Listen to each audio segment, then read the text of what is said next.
like to call back into session the Nevada Board of Wildlife Commissioners meeting. We're here in Fallon, and we had a few agenda items we didn't finish yesterday. And what I'd like to do, though, is kind of change the order a little bit for the meeting. Just if I can get some direction, can I go ahead and make a motion to change the order of the agenda? And it's not an agenda item for today, but is that something I can do? Can you clarify, are you trying to change the order of the items on today's agenda or for a future commission meeting? Just for today's agenda. This is what I have in mind. We had some informational items that didn't get finished last time, and I'd like to move those to the end. I'd actually like to start with the items marked 21, 22,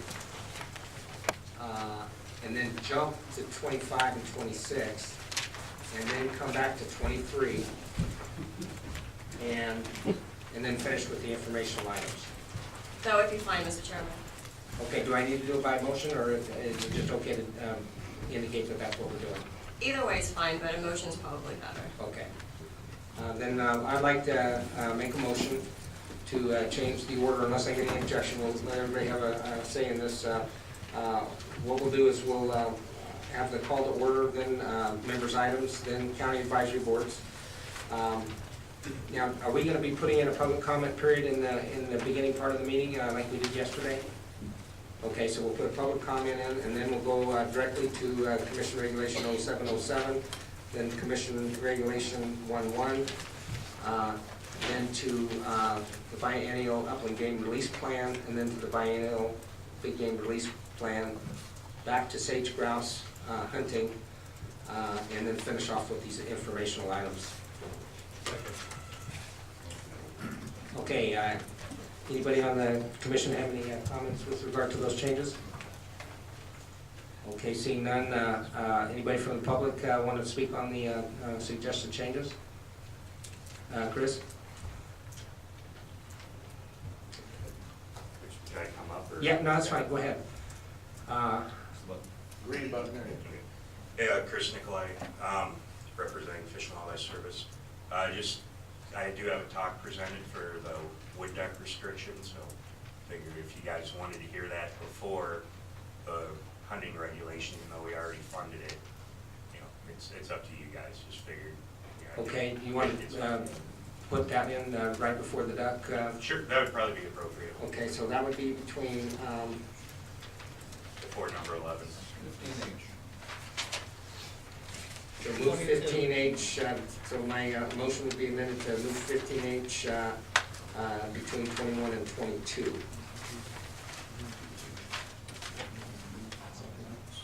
Yeah, that's fine.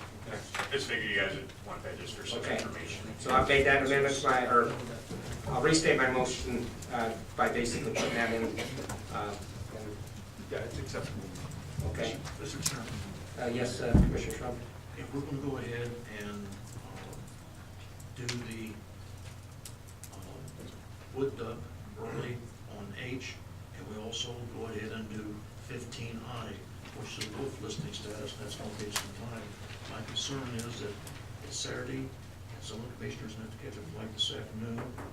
I would like for this to go ahead and be discussed today. We need to. Oh, yeah, no. I think it's very, very important. I don't want us to run out of time. Oh, no. Because when we start swapping these things around here, someone's going to come up with a shoulder and stick. Well, I anticipate that we're actually going to get done early today, so I don't think anybody's going to be missing any time. So, Okay,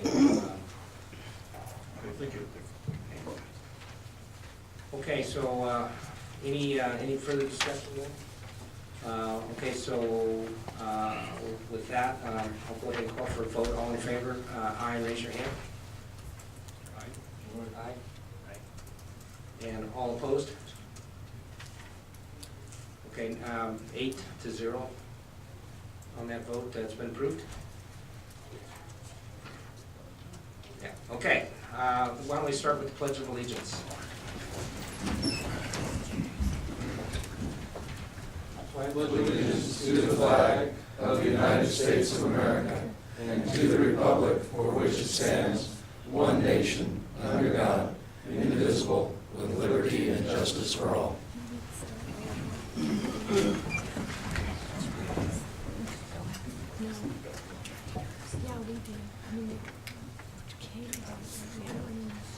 Okay, why don't we go ahead and have a roll call of the county advisory board.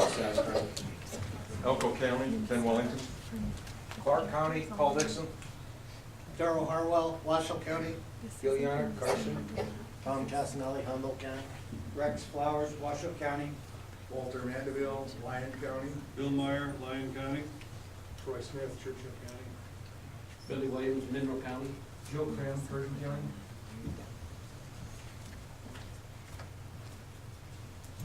Okay, moving on to member items and announcements. Commissioners may present emergent items. No action may be taken by the commission. Any item requiring commission action will be scheduled on a future commission agenda. Anybody have anything?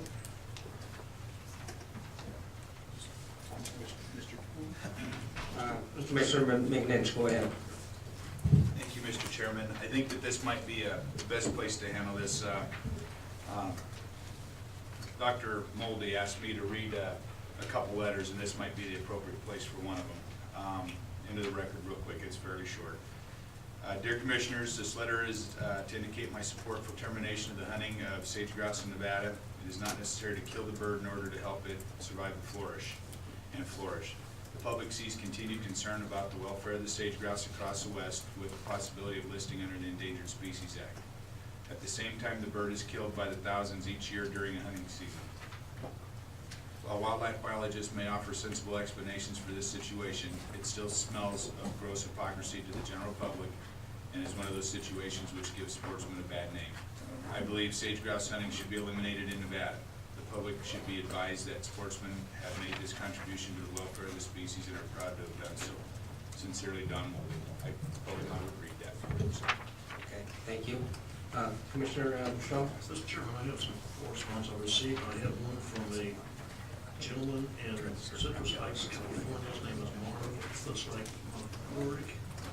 And he said, Dear Wildlife Commission, I am not a Nevada resident, taxpayer, or voter, but I am a hunter and proponent of the proposed Nevada bear hunt.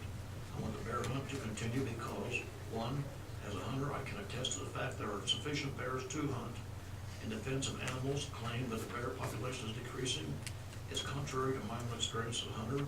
I do believe bears are being degraded by human development, drought, and fire by hunting.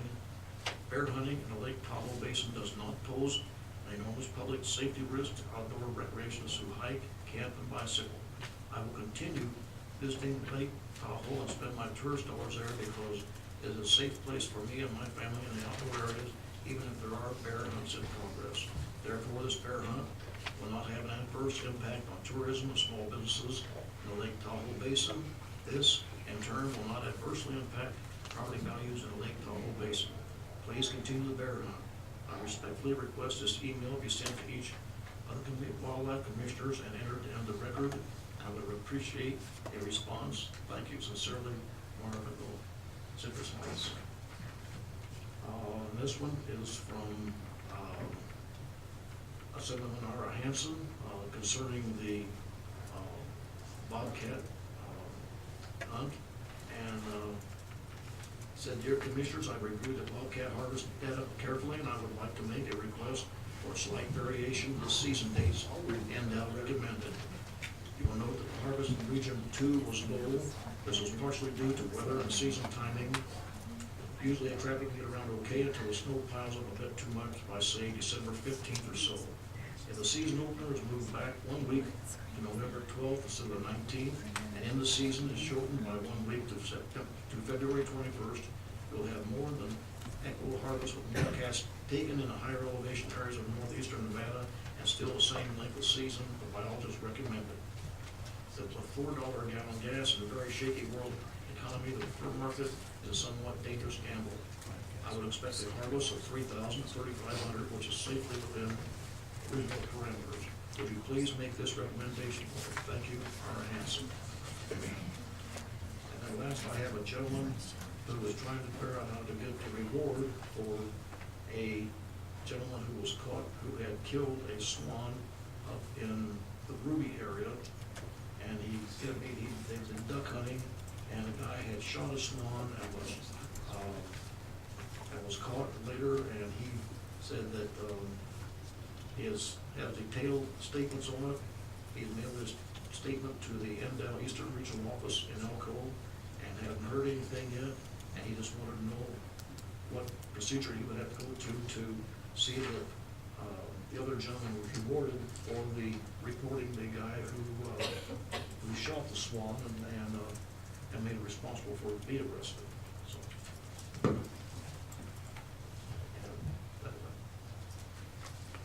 We don't have any reward system that I'm aware of. This was part of, I believe it was part of Operation Game Thief, where he reported it and felt he was responsible. For the record, Rob Bonamici, Chief Game Warden, we do have an Operation Game Thief program similar to Secret Witness, where we do pay rewards upon conviction. So I will follow up on this one with the Eastern Region, make sure there was a conviction, and we'll pursue and see that a reward's paid on it. As I understand it, the gentleman who committed the crime was Ducks Unlimited, lost his job. He was eventually tracked down and he was stopped by a game warden over by Ely through a tip by this man. He went to the office in Ruby Valley there and reported it, and they were able to go ahead and find the swan, and in result, the man was convicted. Okay, so it sounds like the department will follow up on that. Any further? I'm sorry, that's all. Okay, thank you. Any further commission member items? Okay, seeing none, move on to County Advisory Board Management Wildlife member items.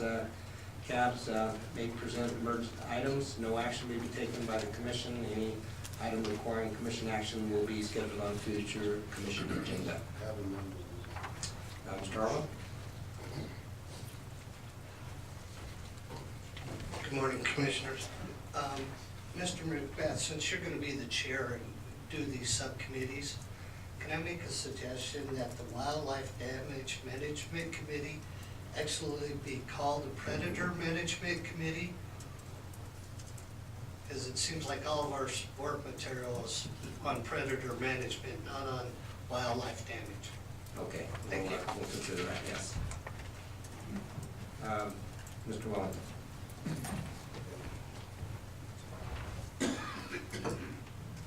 For the record, Ken Wellington with Elko County.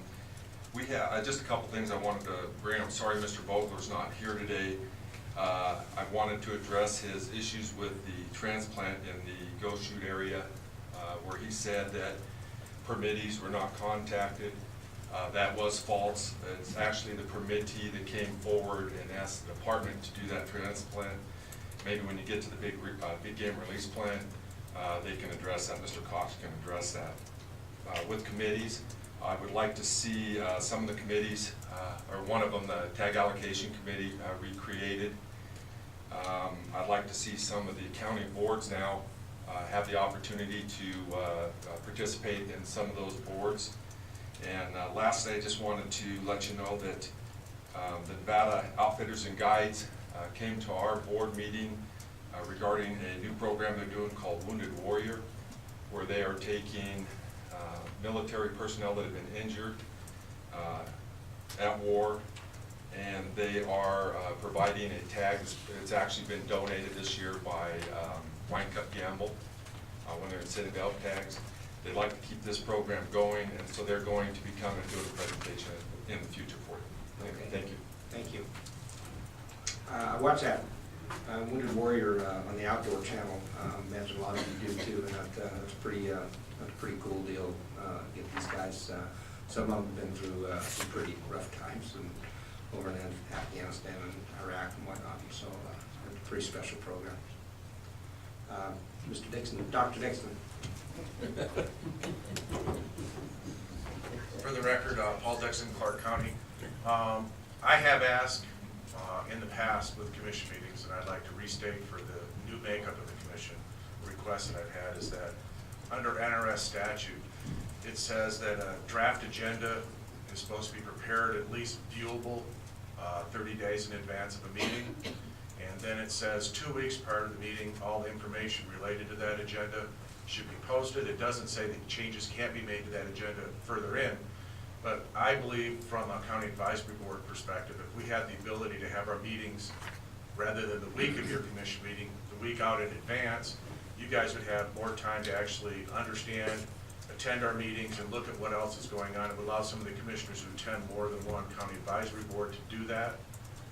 And so I would make at least a request that that be considered by this new makeup of the commission and your chairmanship, sir.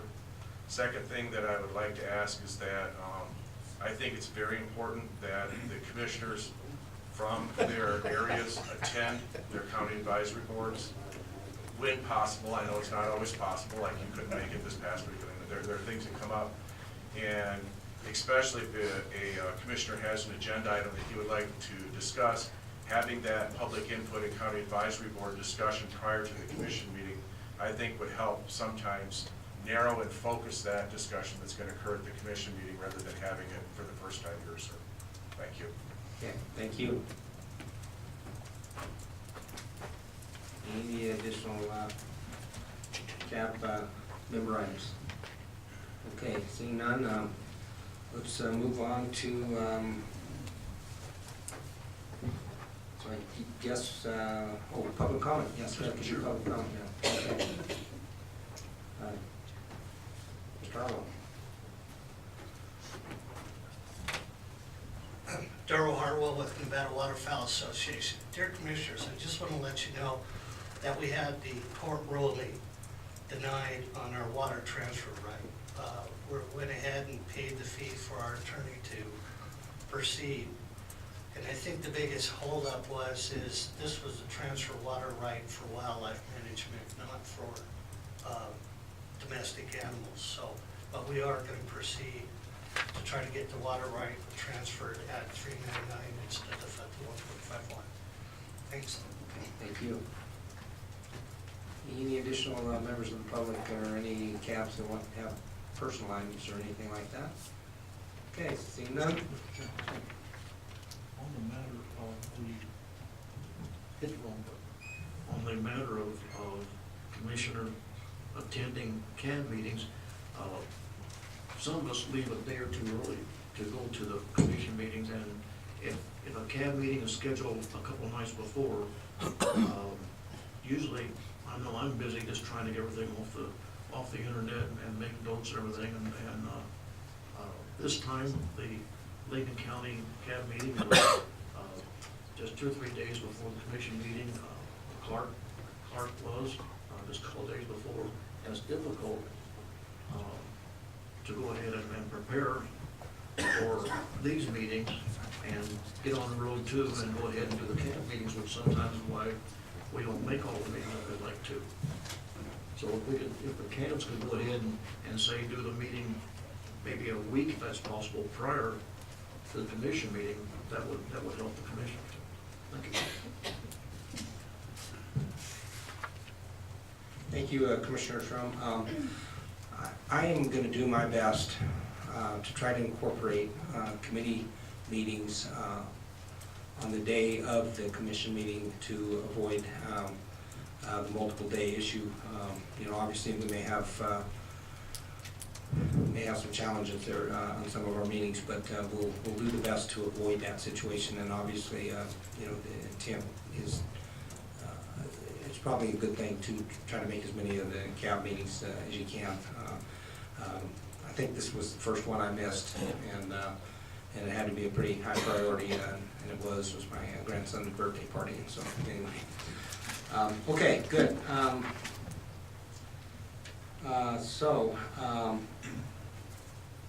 I have been informed that we need to take the roll call of the commissioners. I note that on item 17, it calls for a roll call of the county advisory boards, and so I assumed that maybe that the roll call was sufficient for of yesterday was sufficient, but anyway, now my recollection comes back is, yeah, we do roll call every day, so anyway, so I'll call, then we go ahead and do the roll call of the commissioners. Chairman Macbeth. Here. Vice Chairman Robb. Here. Commissioner Rain. Here. Commissioner Drew. Here. Commissioner Howell. Here. Commissioner McNinch. Here. Commissioner Schrum. Here. Commissioner Vogler. And Commissioner Wallace. Here. Okay, so I want to note for the record that Commissioner Vogler is not here. I also want to note for the record that Commissioner Vogler did not make a request to the chair to be excused, and that is part of the reason why I moved the agenda item number 23 to the end before informational items, to give them a chance to get here. So we'll see what happens. But I may be dealing with the Secretary of the Commission and possibly discuss any actions that need to be taken with regard to Commissioner Vogler's absence, unexcused absence. Okay, let's move on to next agenda item, Commission Regulation 0707, Amendment number 7, Wildlife Staff Specialist Russell Woolstenhulme and Shawn Espinosa is an action item. Basically, the Commission may adopt amendments to recommend changes to the bobcat, gray fox, mourning and white-winged dove season dates, and public hunting limited on wildlife management areas and designated state lands for Scripps Wildlife Management Area and Washoe Lake State Park and Overton Wildlife Management Area hunting days.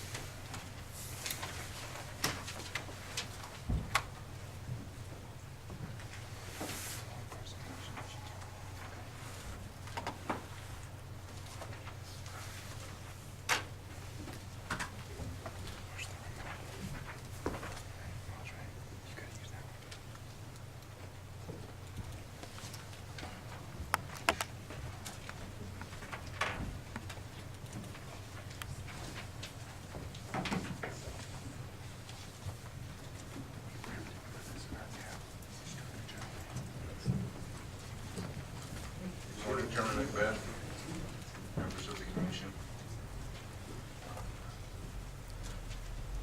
Just before I get into the regulation, there's been a lot of questions that have come up related to some correspondence and some other questions brought up by the CABs as well as from members of the commission. So really quickly, I wanted to go through the process that we use as an agency to manage bobcats and make these decisions, and it's pretty quick. So I'm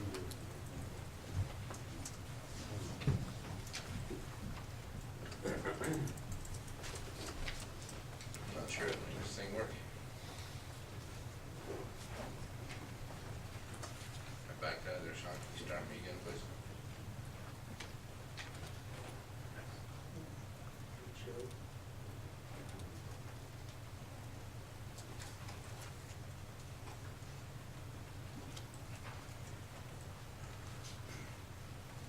All right, the first thing I'm going to talk about is accepted wildlife management practices.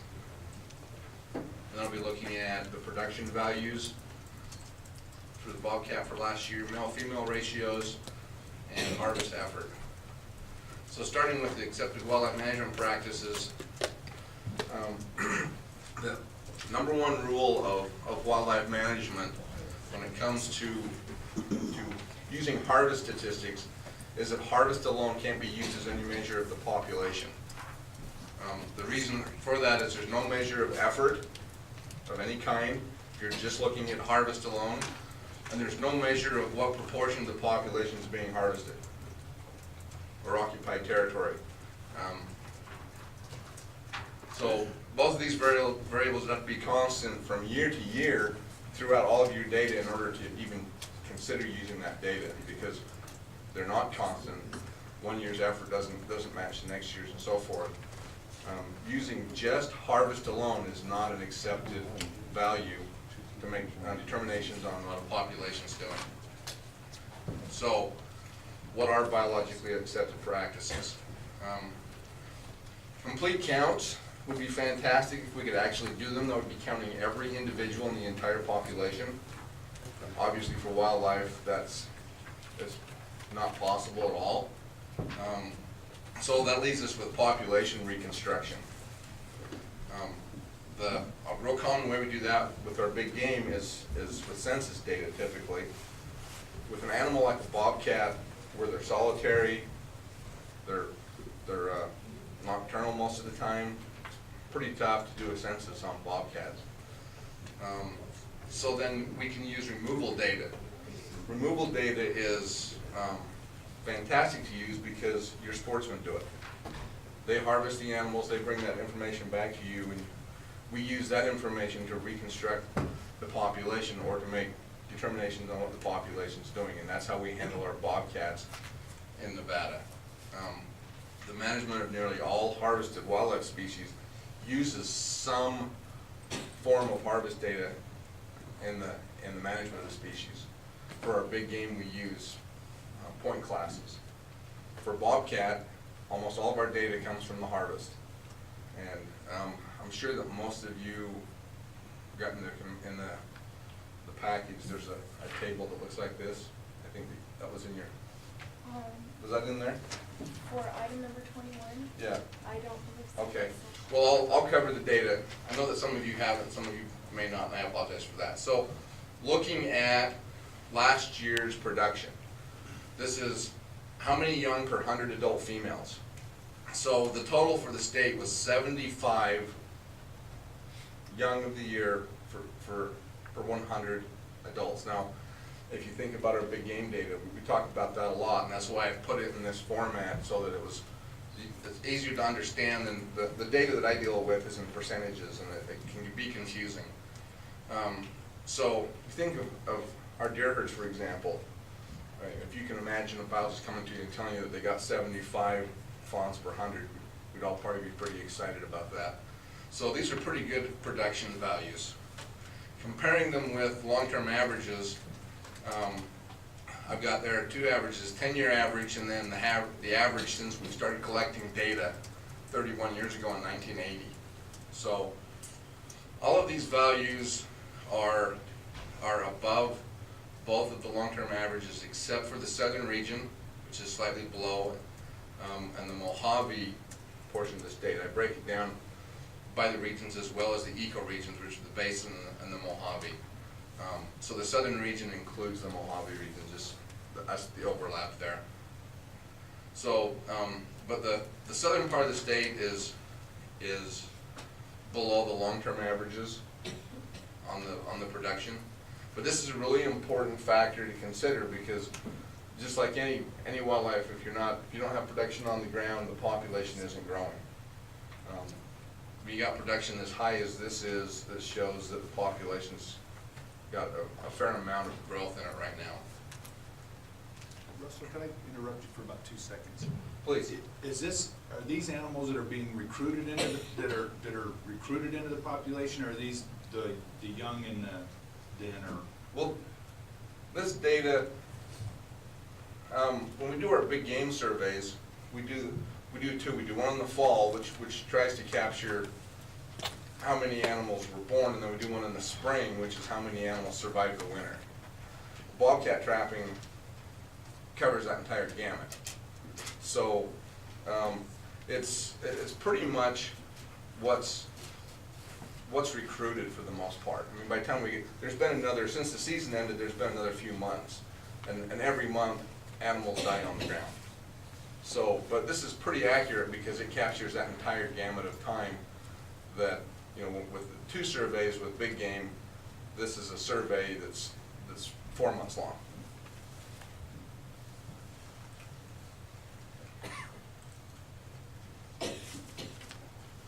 Also, just another follow-up there. Do you, we've talked about minimum number of deer, recruitment for deer that needs to sustain a herd.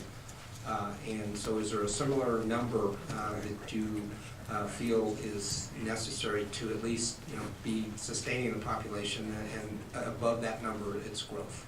Okay, with bobcat management, the way that we handle it is we use what's called a sustained yield model. And so it's a little bit of a moving target, but generally speaking, if we have around 35 young per 100 females, that's kind of sustainability. It moves a little bit depending on some other variables, but it doesn't move a lot. So if we hit 10 to 35, we're in really good shape. All right, the next really important factor that I look at is male-female ratios. And what I've got on this first table here is I want to illustrate to you that adult male bobcat survival is lower than female survival. So what happens over time, the number of males in a cohort, which is the same year of animals, well, the number of males in that group gets smaller every year. So at the time of birth, it's pretty much a 50-50 ratio. So for every 100 females, you're going to have 100 males in the kittens.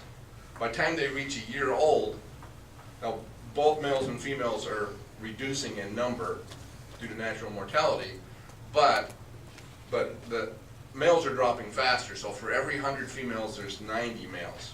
And by the time you get to the 5th year of age, there's 57 males per 100. And that's important for this concept to understand that males are dropping faster in the population than females in a given age group. So for last year, the adult males, females, the statewide was 152 males per 100 females captured in the population. So what that's telling me is males are more likely to be caught in a bobcat population than females. They've got a larger territory, they cover a lot more ground, which statistically gives them a greater odds of getting captured than a female. So we watch this ratio really closely, and the closer it gets to a 1-to-1 ratio, then it tells us the population is getting harvested pretty heavily.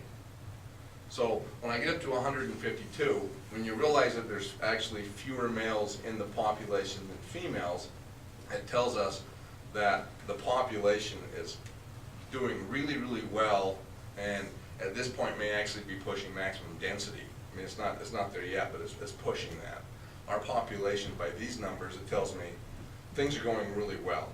Once again, if you look at the Mojave region, it's down to 116, so it's starting to push that 1-to-1 ratio down there. So our southern population is lagging a little bit behind as compared to our northern population in the state. And if you compare those numbers with the long-term averages, once again, you see the same thing for most of the northern part of the state. It's well above the long-term averages. For the southern and the Mojave area, it's a little bit down. And then the last thing I take a look at is harvest effort. And what this is what this number represents is for every bobcat trapped, how many trapping days. So one trap out for 1 day counts as 1 day. So if a trapper has a string of 10 traps out, or every day, that's 10 trap nights. So there's 158 trap days per bobcat captured last year. That's statewide average. You compare that with the long-term averages, and you see that every region in the state is below the long-term averages. So what that tells me is that as a population declines, it's going to take you longer to catch a bobcat. As it increases, that means there's a lot of bobcats in the population. So you're going to come across the incident of a bobcat meeting a trap is going to happen more frequently. So those are the three major things I look at. There's some other indices, but those are the major ones we look at to determine what the population's doing. And from all the indicators we had this year, the population is looking really, really good. So lastly, I just kind of wanted to touch on what we're doing with bobcat management right now. A few years ago, the Trappers Association donated $15,000 to the department to develop a bulletin, and Mr. Moldy donated an additional $1,000 to that fund to make a bulletin. That's partially completed. The map that you see there on the left is one of the products that's come out of that will be in the publication when that gets finished. But I put it up there because it shows, using gap analysis, it shows our bobcat habitat in the state. So everything that's in the green is suitable habitat for bobcats, which equates to about 86,000 square miles within the state that is suitable bobcat habitat. So my plan are to finish that bulletin, and then the other two things that we want to do is we want to start, we've started discussion about creating a bobcat model. We haven't had a model. We've used a sustained yield model that I spoke about, but we want to have an actual in-hands model. And we can kind of do these two concurrently, and start collecting relevant Nevada data. When we build a model, there's assumptions that go into it, and typically those assumptions are going to be coming from literature, but what we like to do is try to build new assumptions based on Nevada data. But I can start building the model with the literature assumptions and replace those as we build Nevada assumptions. So that's just a quick presentation I had before I talk about the proposed regulation here. Is there any questions related to? It just seems to me like bobcats are doing really, really well, and from this data, and I guess you know, if there is an area, it's the southern area that might be lower than all the rest, but still is doing well, right? Yeah, it's in a position where it can sustain harvest without causing any major problems to the population. It's just lagging behind the rest of the state. It doesn't get, obviously the Mojave region doesn't get the moisture the northern region gets, so you would anticipate that. Okay. I'll have some additional comments, but I want to go ahead and I'll wait till the end. Commissioner Rain? Thank you. Just a basic question. Now, from this data, which all comes from harvest, right? Correct. How do we go from extrapolating from that the season dates? You just go through the process. I remember doing it a couple years ago, but just go over that process of how we choose November 19th versus, say, the one guy suggested November 12th. Is that really important that we go with the 19th through the end of February, or is the 12th through the 21st just as good, biologically speaking, or your thoughts? I lost my thought I had there. I'm sorry. Give me a second to regroup. It's still early for me. Shawn, Smith. Somebody, please. Basically, when we look at the population and we decide what type of harvest it can handle, and you know there's in the discussion that's been going on this year with season lengths and stuff. I mean, I've heard a lot of groups that say, well, traditionally we've had a 120-day season. Well, that's true for the last decade. If you go back to 1980, 1976 was the first year that bobcats were a fur bearer in the state of Nevada. From 76 to present, the average season length for that entire stretch of time is 83 days. And there were some years in the mid-80s when there were lawsuits going on when the seasons were only 30 days long, which kind of drags that down a little bit. But it's only been the last decade that the season's been 120 days.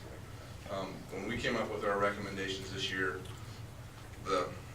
all the biologists around the state from each region has a fur bearer biologist, and we got together and we discussed what the data was showing us and came up with season recommendations. And the group felt like that some of the variables that were mentioned in some of the letters that were read this morning talk about the fur prices. So what ended up happening is, even though our data suggests that biologically 120-day season is not going to be a problem for us, the biologist, you probably noticed over the years that our NDL biologists tend to be very conservative on their recommendations. And they were concerned. There was an article that came out in I think April, suggesting that the fur market was going to be really high this fall.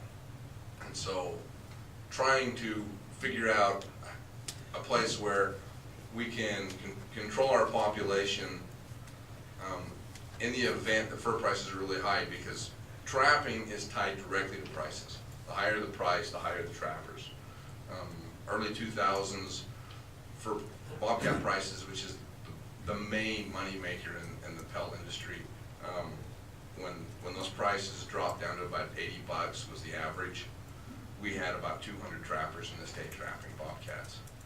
On the years a few years ago when prices were up in the 400 range, now we're pushing about 900, just below 900 trappers for the state. So, and the number of trappers alone will push from our harvest, obviously. So prices are very tied to it. So based on the fact that rumors were at that time prices could be really high, the biologists all felt like that we needed to keep the season below the 120 days it's been the last decade, but that the population could sustain more harvest, so they moved it up. The last 2 years it's been 82 days, based off of poor recruitment a few years ago.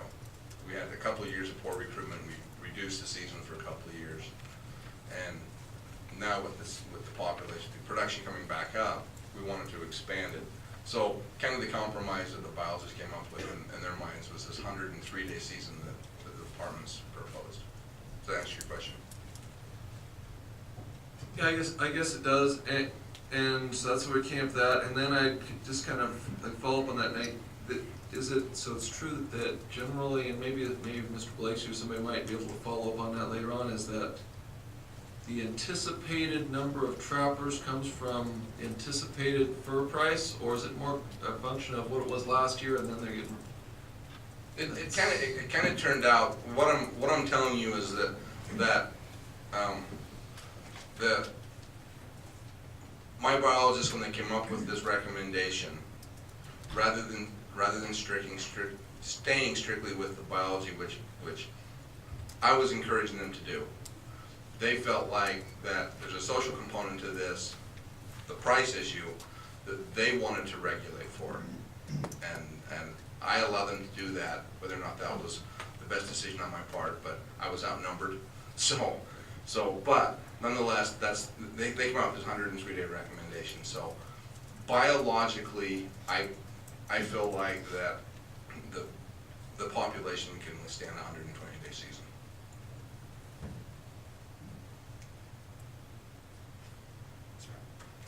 Commissioner Drew. Thanks, Russell. It was a good presentation, very informative. I just had a couple follow-up questions. You showed trap nights there, at least average-wise. What are your thoughts in terms of what's the overall effort trends, going from the 120-day season that we had 3 or 4 years ago to recently the 82-day season? I mean, have we seen a significant drop, or have the prices kind of buoyed that even though the season's been shorter overall? So you're asking me how the trap nights compare with? The overall trap nights, not necessarily your average. Overall it's down everywhere, the trap nights, which with the shortened season, there's parts of the state. If you look at, and you don't have all of the data in front of you, I know that you've seen this data, Commissioner Drew, but when I look at the data, there's the eastern region harvest is down considerably over the long-term average for harvest numbers for the last couple of years. Well, with the shortened season that we've had, the 82-day season, the season has been opening on December 1st. Well, the eastern region, by December 1st, a lot of that country snowed in, and it's not accessible anymore.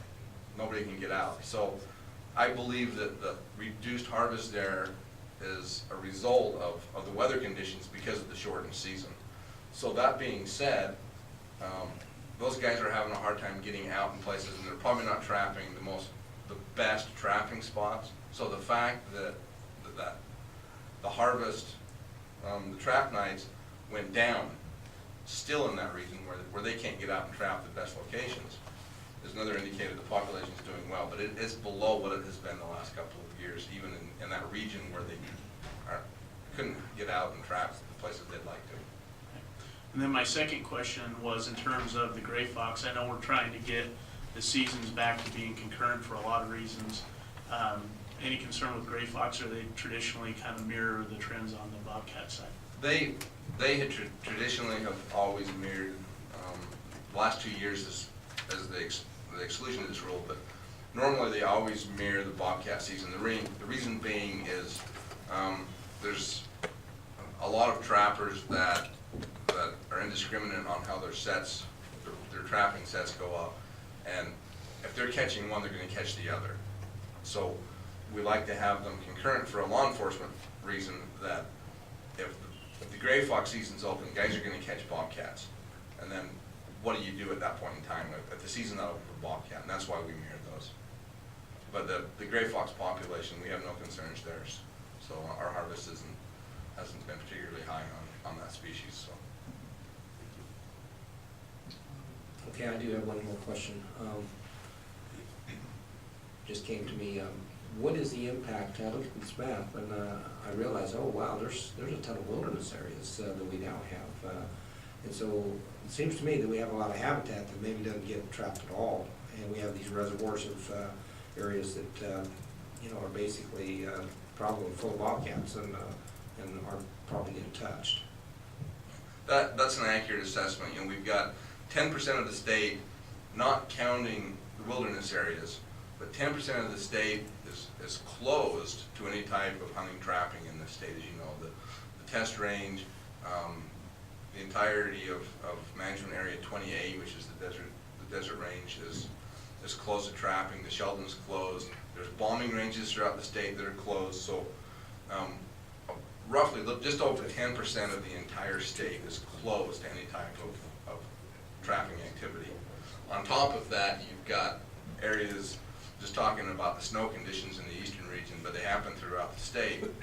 Once the snow flies, most of the mountain ranges in Nevada, as you all full know, you're not going to drive up onto those mountain ranges. So what happens is it creates a huge amount of refugia where people just can't get in and affect the bobcat population in those areas.